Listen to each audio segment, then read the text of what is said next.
নমস্কার বন্ধু, আমার চ্যানেলে সকলকে জানাচ্ছি স্বাগতম। আজকে ব্লগটা আরম্ভ করছি এখান থেকে। বাজে এখন সকালের 8টা। ওদিকে মাকে উনুনের কাছে সব কিছু জোগাড় যন্ত্র করে দিয়ে এলাম। মা ওদিকে ওই যে রান্নাটা বসিয়েছে, মানে ভাতটা বসিয়েছে আর কি। এদিকে আমি বিছানাটা তুলব। আজকে মুগের ডাল দিয়ে, মা মুগের ডাল দিয়ে ওই পেঁপে দিয়ে হবে বললে তো? না, তাহলে শুধু মুগের ডাল হবে, আর পেঁপে পেঁপে আলু তরকারি হবে, তবে, আর আলু একটু আমার ভাজা। জন্য আলু ভাজা হবে। মানে আমিও খাবো, সেটা মাও খাবে, যেহেতু সবাই আজকে খাবে। শনিবার। ওই জন্য মা এদিকে যে বসে পড়েছে।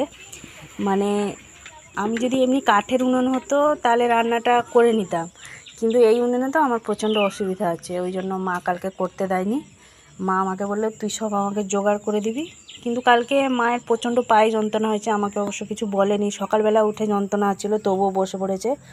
যেহেতু যেহেতু আমি পারছি না বলে ওই জন্য ওটা বলছে।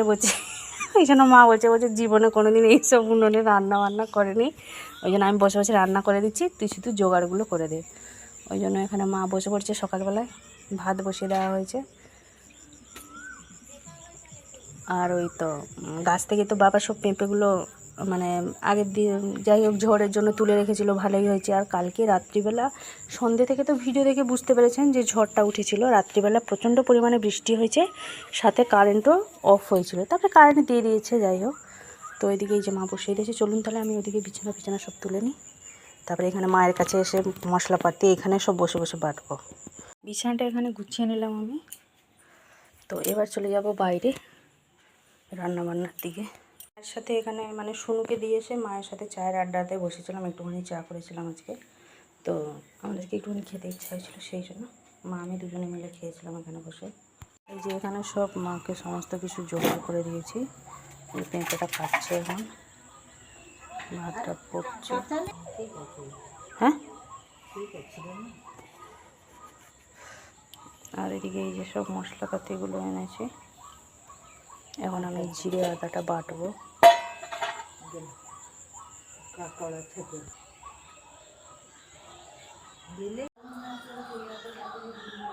যেহেতু আমি তো ওই পেঁপে তরকারিটা খাবো না, মানে আমার খুব একটা পছন্দ না। ওই জন্য এখানে নিয়ে নিয়েছি পেঁয়াজ, আদা, জিরে, যেটা আমি একসাথে বেটে নেব।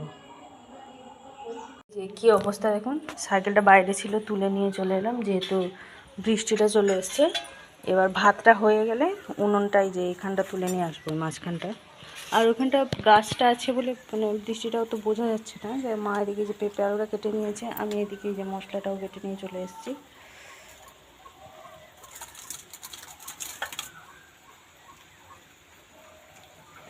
এই যে বাইরে প্রচণ্ড পরিমাণে হাওয়া দিচ্ছে, সাথে ঝড় বৃষ্টি।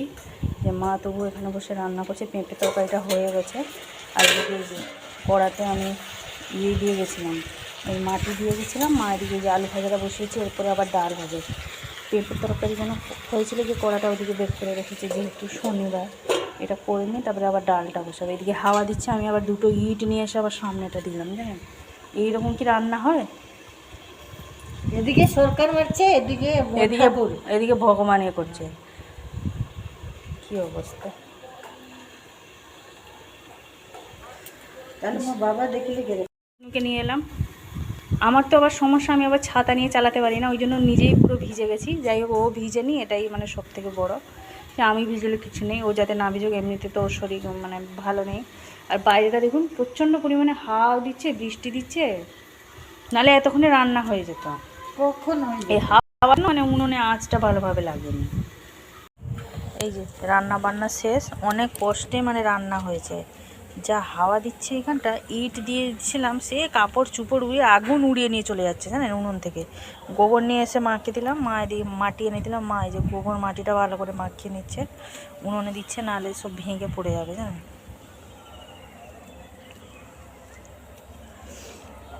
তখন কখন রান্না হয়ে যেত, শুধু এই হাওয়ার কারণে মানে হচ্ছিল না তখন থেকে। এত হাওয়া দিচ্ছে হয়। অনেক কষ্টে ডাল, আলু ভাজা, পেঁপে আলুর তরকারিটা হয়েছে, ভাত হয়েছে। ডালের বেলা তো যা অবস্থা আর বলুননি, যেমন তেমন করে আমি নিয়ে চলে গেছি তাকে।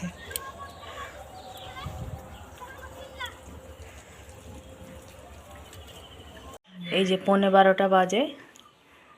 অনেক কষ্টে তো রান্না বান্না হয়েছে। এখন দেখুন বেশ হাওয়াটা দিচ্ছে কিন্তু এতটা না, কিন্তু যখন আমাদের রান্না হচ্ছিল তখন যেন বেশি হাওয়া দিচ্ছিল।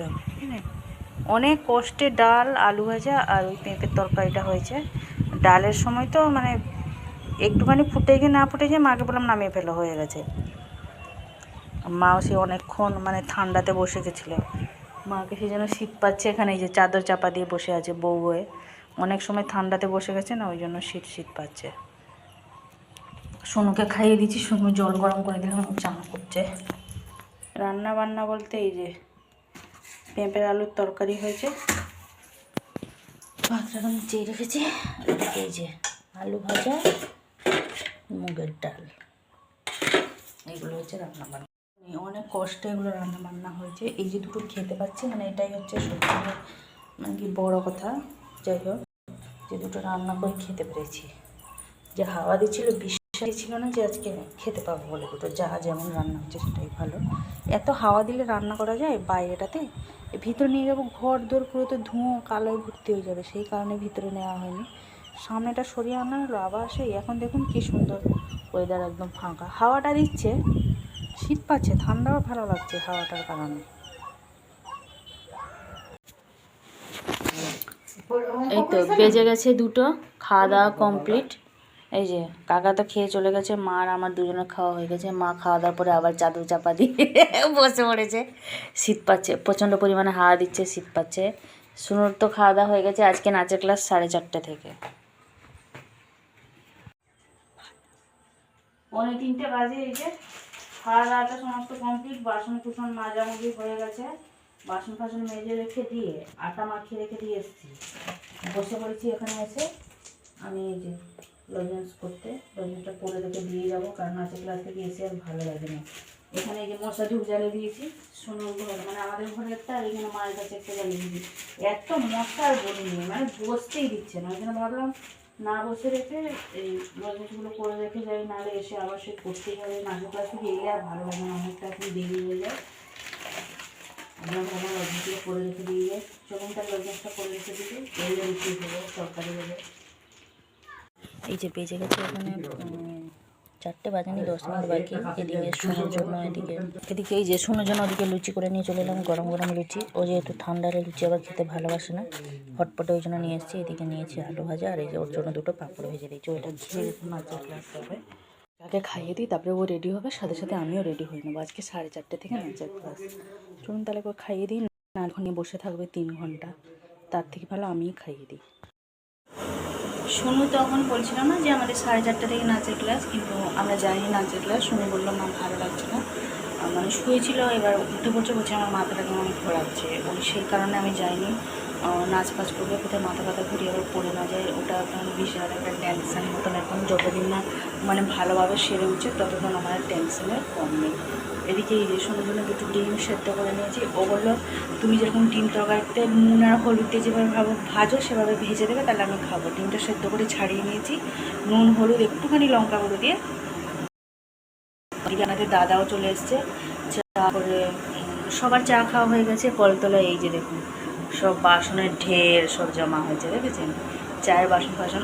আমি এখানে চা করলাম, মানে চা করলাম বলছি, চা খেলাম একটুখানি, সরি আমার মানে বলার ভুল হয়েছে। যাই হোক চা খেলাম।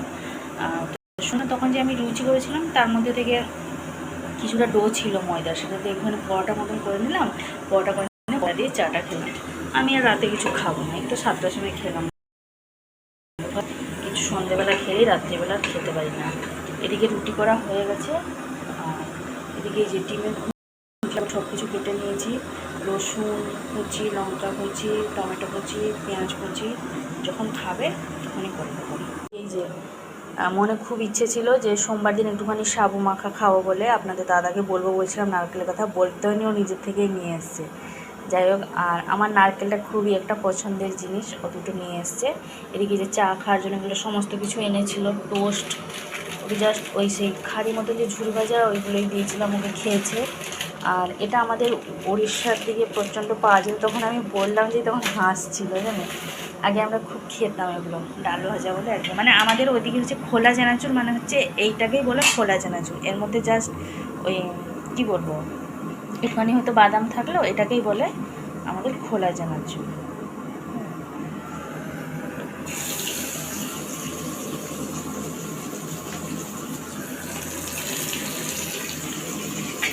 ভেজে দিই। আপনাদের দাদাকে বললাম, আমাকে জানো শুনে এভাবে খাবে হয়েছে। ও বলছে না গো, ওই রকমই ভালো লাগে। আমি বলছি তাহলে তোমার জন্য তাহলে ওরকম ভেজে দেবো। সেদ্ধক্ষণ আমাকে বলছে না না না, আমার জন্য আর করতে হবে না, মেয়ে খাবে বলে যে ওই মেয়ের জন্যই করে দাও।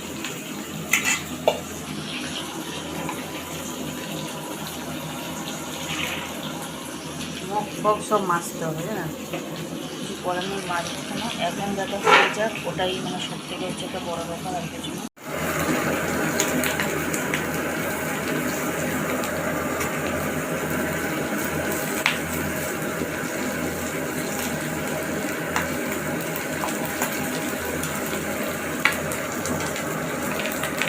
আবার একটুখানি লাল লাল কড়া করে না ভাজলে ওনার আবার পছন্দ নয়। ওই প্রচুর খাওয়ার বায়না, শুনো তো, প্রচুর বায়না, এটা খাবো না ওটা খাবো না, এরকম করে দাও ওরকম করে দাও, প্রচুর বায়না। করে দিলে তবুও যদি খায়, আমার মনটা একটুখানি শান্তি। স্টোভটা আবার বন্ধ করে দিলাম। যখন খাবে রুটি একটু আগেই করে নেবো আমি ওই ডিমের ভুজিয়াটা আর কি। একটুখানি করে দিলে না তবু আমার মনটা শান্তি, যে না করে দিয়েছিলাম, মেয়েটা খেলো। এই যে দেখুন রান্নাঘর সব এলোমেলো হয়ে পড়ে আছে। তো ভিডিওটা বেশি বড় করছি না আজকে, আমার ব্লগটা এই পর্যন্ত। আপনাদের দাদা এসে প্রথমে হেসে দিয়েছে আমাকে স্টোভে রুটি করতে দেখে, রুটি না চা করছিলাম, যাই হোক। তো এই পর্যন্তই, আবার দেখা হচ্ছে আপনাদের সাথে আগামীকাল।